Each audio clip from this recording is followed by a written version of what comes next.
Derechos y Acción, un podcast de la Defensoría del Pueblo de la Nación. Producido y realizado íntegramente por el área de comunicación para compartir diferentes temas de interés general y del accionar de la institución. Conducen Estefanía González Isola y Fernando Almirón. Desde el año 2006 existe la Ley de Educación Sexual Integral, ESI, que es un derecho de los chicos y chicas de todas las escuelas del país, privadas o estatales, religiosas o laicas, y de nivel inicial, primario, secundario y educación superior.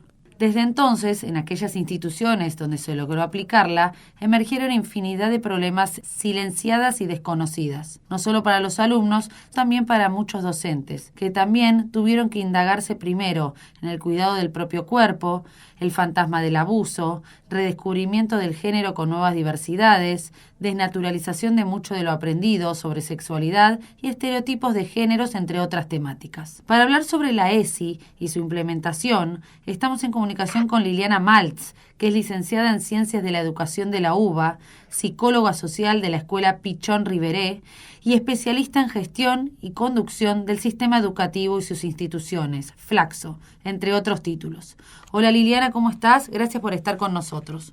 Al contrario, gracias a ustedes por la invitación. No, por favor. Para comenzar, Liliana, ¿se está cumpliendo con la Ley de Educación Sexual Integral? Se está cumpliendo, ya cumplió en octubre 17 años, se está cumpliendo y pensando en 17 años para atrás cada vez más, pero de todas maneras hay que reconocer que la implementación aún sigue siendo desigual y despareja. No es igual ni en todas las provincias, ni en todas las jurisdicciones, ni en todas las escuelas, si bien venimos en un proceso de avance respecto de años atrás. ¿Por qué crees que no se está cumpliendo como se debería? Creo que hay diversas y diferentes variables. Muchas tienen que ver con todavía ciertas resistencias y malas interpretaciones o lecturas respecto de qué se trata la ESI, porque aún a 17 años de su implementación todavía en muchas jurisdicciones o muchas familias o muchas escuelas la siguen pensando ligada a la biología, a la genitalidad, a lo preventivo. Entonces no queda claro por qué se da desde nivel maternal o no queda claro por qué, todos los beneficios que tiene la educación sexual integral, pensando desde ciertos prejuicios, por ejemplo, que homosexualiza la infancia, que pervierte a la juventud, que las excita, ¿no? Entonces, todavía persisten muchos mitos, muchos tabúes, muchas representaciones que necesitamos seguir desarmando, ¿no? Y acercar a las familias para que entiendan de qué se trata la educación sexual integral, entre otras tantas cuestiones. ¿Y cuáles son los principales reparos de los directores de escuelas, docentes y padres sobre la educación sexual? ¿Nos puedes contar algunos? Y los reparos tienen que ver algunos con las cuestiones que te decía, ¿no? Como por qué desde edades tan tempranas, el temor a, pensar que esto fue un cambio en la política pública, en la medida que un tema que hasta hace 17 años quedaba librado, al interior de la familia, pase a ser una política pública, genera mucha movilización. Y una cuestión para mí central que hay que entender, que la ESI no va contra la educación que se da en la familia, sino que se plantea desde un lugar de corresponsabilidad, claro. No invade la intimidad con el pretexto de educar, y sí hay un borde que es muy importante, que es el marco de derechos, ¿no? O sea, sí se interviene en la educación familiar si hay una vulneración de derechos, ¿no? Si hay una situación de maltrato, de abuso, pero si no, la ESI es muy respetuosa de las diversas creencias que tienen las familias respecto de cómo educar, ¿no? Entonces me parece importante esto, saber que contenidos que eran del ámbito de lo privado pasan a ser política pública, genera mucha movilización, que es la que tenemos que seguir trabajando, ¿no? En pos de la ESI tiene que ver con la justicia, con la equidad, con la igualdad, con tener acceso a contenidos que son, yo diría, imprescindibles, ya no solo necesarios para que tengan las infancias, las adolescencias, las juventudes y también las personas adultas, ¿no? En este contexto. Perfecto, Liliana, muy claro. ¿Y se fueron naturalizando estereotipos de género a lo largo del tiempo? Por ejemplo, ¿qué determina que el rosa es de nena y el celeste es de varón? ¿De dónde viene? ¿Quién lo define? ¿Los colores tienen sexo? Son muy buenas las preguntas. Bueno, esas son preguntas ESI, ¿no?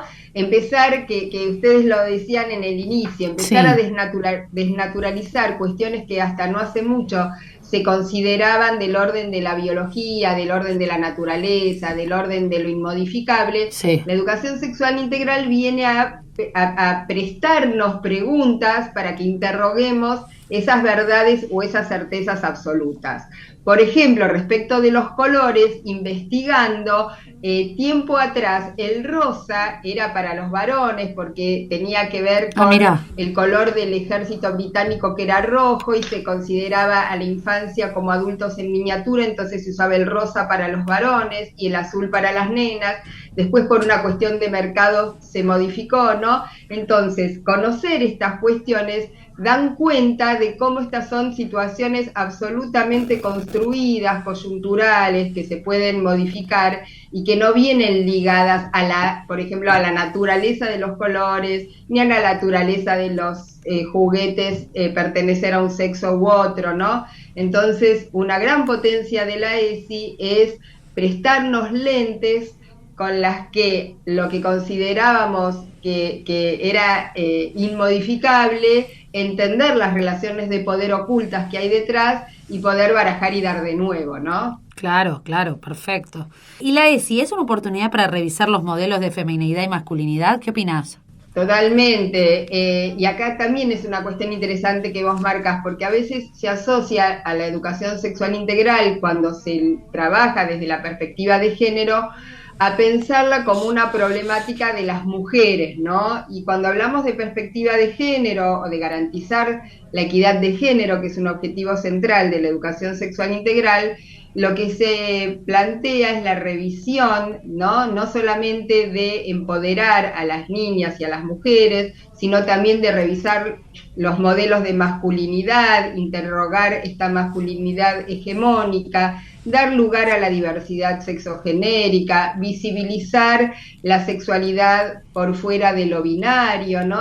Y visibilizar muchas elecciones, visibilizar muchas maneras de vivir y de sentir que hasta ayer nomás estaban absolutamente invisibilizadas o patologizadas, ¿no? Por eso la importancia de revisar estos estereotipos, y en ese sentido la ESI nos brinda gran cantidad de herramientas para poder hacerlo, desde nivel inicial hasta la formación docente, ¿no? Clarísimo, Liliana, clarísimo. ¿Y hay muchos menos prejuicios entre los adolescentes para hablar de la sexualidad en el aula? ¿Qué decís? Yo creo, en líneas generales, digo, porque cuando uno generaliza, pierde las particularidades y el valor de lo situado y de las diferencias. Pero en líneas generales, sí, digo, tienen mucho menos prejuicio, mucha más apertura a la diversidad de maneras de vivir y de sentir la sexualidad. Nos pasa a muchas personas que son mamás o que son papás que dicen, dialogando con mis hijos, hijas, hijes, a mí esto me abrió la cabeza, entiendo desde otro lugar, ¿no? O docentes que dicen, las situaciones son conflictivas cuando las plantean las familias, pero entre las adolescentes o entre las chicas y los chicos tienen otra mirada y otra apertura. Claro, esa era mi segunda pregunta, que cómo se traslada a las familias, ¿no? Sí, yo creo que son las estudiantes, los estudiantes son nuestros principales aliados en esta cuestión, porque son quienes nos acompañan, no solo defendiendo la ESI y que se trabaje la educación sexual integral en todas las escuelas, sino también son grandes agentes de cambio al interior de la familia, son los que sostienen las conversaciones defendiendo estas nuevas ideas, no tan nuevas, pero nuevas para muchas familias, respecto de la equidad de género, ¿no? La diversidad sexual, el respeto por las diferencias, y no solo las diferencias cuando uno habla de la diversidad en relación a la ESI, no son solamente, o no refiere solamente a la diversidad sexual, sino también a la diversidad de cuerpos, de culturas, de lenguas, de capacidades, de edades, ¿no? De etnias, y esto también nos parece importante poner en valor. ¿Y cómo consideras que se deben trabajar los 5 ejes de la ESI en el aula? Es una hermosísima pregunta. Por un lado, estos 5 ejes nos permiten, nosotros tenemos 5 ejes y también tenemos NAP, que son núcleos de aprendizaje prioritarios, que definen qué contenidos son pertinentes, significativos, científicos para trabajar en cada uno de los niveles. Pero además, estos ejes deberían servirnos y ser trabajados a modo de lente que atraviese cualquier contenido, no solamente algunos contenidos que son los que figuran en los NAP y en los lineamientos curriculares, sino cualquier contenido de lengua, matemática, geografía, en el nivel inicial, en primaria, en media, en todos los niveles, debería estar atravesado por estos ejes. Te doy un ejemplo. Sí, dale. Si trabajamos el cuerpo, ¿sí? No siempre que trabajamos el cuerpo se aborda desde la ESI, pero si yo lo ligo al cuerpo y los derechos, ¿no? El derecho al consentimiento, a que nadie me abrace ni afecte mi cuerpo si yo no lo deseo, el cuerpo ligado al género, ¿no? Qué posibilidades e imposibilidades se tienen por ser varón o ser mujer o pertenecer a una disidencia. El cuerpo y los afectos respecto de poder decir las cosas que me hacen bien, que me hacen mal, que me gustan y no, el cuerpo y la diversidad, ¿no? Poniendo en valor la diversidad de cuerpos por fuera de los modelos hegemónicos, ¿no? O trabajar, por ejemplo, un contenido. Doy otro ejemplo de biología, el cuidado respecto de los métodos anticonceptivos no es solamente enseñar un preservativo, sino también qué métodos se pueden usar cuando una pareja no es heterosexual, ¿no? Los derechos a tener anticonceptivos gratuitos, obvio, a una primera relación. Entonces, cualquier contenido, ¿no? O un problema matemático, interpelar cómo está formulado, si es mamá hizo las compras, papá tal otra cuestión, ¿no? Interrogarlos desde los ejes de la ESI. Muy claro, Liliana, muy claro, porque también el tema de las enfermedades que se pueden contraer, cuáles son los mitos y las realidades, ¿no? Claro, pero creo que lo interesante es que aún los temas biológicos necesitan ser atravesados desde el marco de derechos, la perspectiva de género, de la diversidad. Entonces, no hay ningún contenido que quede afuera, ¿no? Por ejemplo, como docente de historia, qué población invisibilizo, de qué manera retrato los próceres como si fueran superhéroes, si visibilizo las mujeres importantes de la historia, cómo trabajo esto desde el marco de los derechos de los pueblos que no están visibilizados, ¿no? Entonces, creo que esta pregunta que vos hacés, cómo los ejes están presentes, nos muestran que nadie que trabaje en una escuela está por fuera del abordaje de la educación sexual integral, ¿no? No corresponde solo a biología o a los tutores, sino todas las personas, inclusive el personal de maestranza en relación al trato con las chicas y los chicos, desde qué lugar, desde qué manera, también están involucrados en transmitir contenidos ligados a la ESI. Exacto, sería de una forma transversal, ¿no? Totalmente. Y para finalizar, Liliana, últimamente tuviste un encuentro, una expo que fue organizada en la provincia de Buenos Aires, que participaron un montón de chicos, ¿no? Sí, en realidad no estuve yo directamente en la exposición, sino en realidad fue parte de un trabajo que se está haciendo en la provincia de Buenos Aires. Estuve hace poquito en José Cepaz, en el Info 36, y la verdad que fue hermoso porque había muchísimas docentes de distintos y estudiantes de distintos profesorados, y esto formaba parte de todas las actividades que se están haciendo en las semanas o en el mes de la ESI, donde se pone en valor justamente esto que vos comentabas antes, ¿no? Cómo los y les estudiantes valoran a la educación sexual integral, proponiendo actividades, mostrando recursos con los que trabajaron, poniendo en valor preguntas que se fueron haciendo junto a sus docentes y cómo se las fueron respondiendo desde una perspectiva más liberadora, compartiendo juegos que inventaron, ¿no? Inclusive participaban centros de estudiantes, compartiendo también cómo fueron acompañando a compañeros en su transición, y se crearon en algunas escuelas departamentos de género y sexualidad, promovido por los mismos estudiantes, ¿no? Para acompañar a otros en sus transiciones, ¿no? Entonces, creo que esto vuelve a poner en valor muy enriquecedor, cómo sí. Los estudiantes tomaron el guante y inclusive fueron quienes, cuando hubo pintadas escrachando escuelas respecto de la ESI, fueron desde el centro de estudiantes que acompañaron a realizar nuevas pintadas poniendo en valor a la educación sexual integral, ¿no? Dando cuenta de este compromiso de las juventudes. Clarísimo, Liliana, clarísimo. ¿Consideras que la ESI es un derecho? Sí, es un derecho, es una obligación y yo digo en mis libros, es una gran oportunidad para pensar en qué mundo queremos vivir, cómo nos queremos vincular y Seguro. actuar en consecuencia, ¿no? Comparto. Y ya cerrando, quiero poner en estos momentos que es tan importante visibilizar la ESI, por eso agradezco este espacio.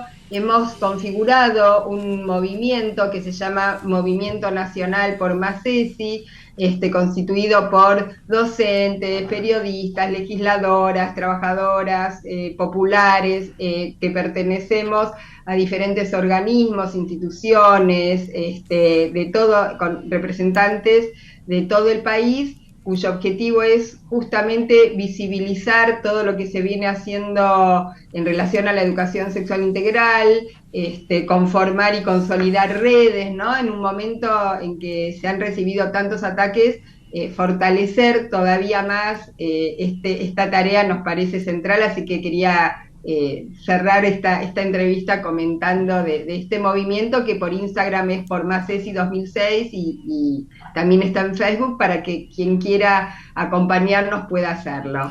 Perfecto, Liliana, la verdad que desde el Defensor del Pueblo de la Nación te felicitamos por todo el trabajo realizado y estamos en contacto para seguir difundiéndolo. Muchísimas gracias por esta tarea. No, a vos. También. Hasta luego, Liliana.